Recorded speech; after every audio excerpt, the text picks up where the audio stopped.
In today's video, I'm going to teach you how to fix your AGI e-file reject on Turbotax. Let's dive right in and get your taxes filed smoothly.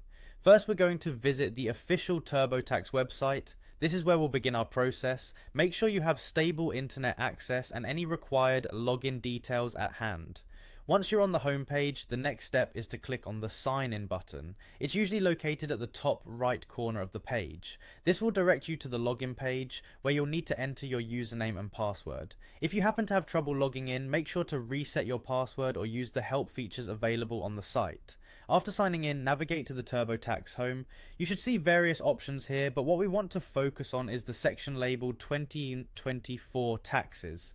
Click on it to get started with reviewing your tax documentation for the current tax year. Next, we'll move to the review section. This is an important step as it allows us to check over the entire return for any errors or omissions.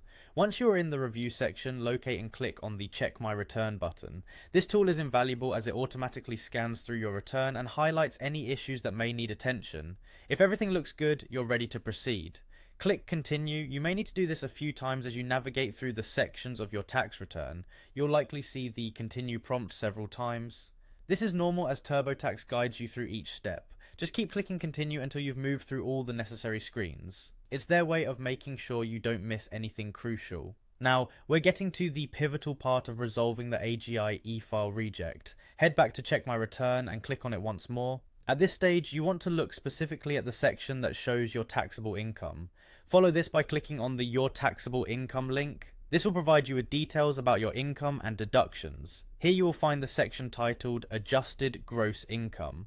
Clicking on this will direct you to where you need to make an important verification. Finally, this brings us to verifying the AGI input. This number needs to be correct as it is a primary reason for e-file rejects if entered incorrectly. Ensure that the AGI corresponds with the figure on your last year's tax return.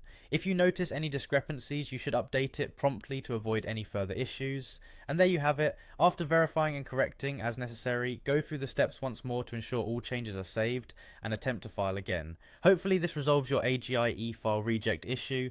Thank you for following along and good luck with your tax filing.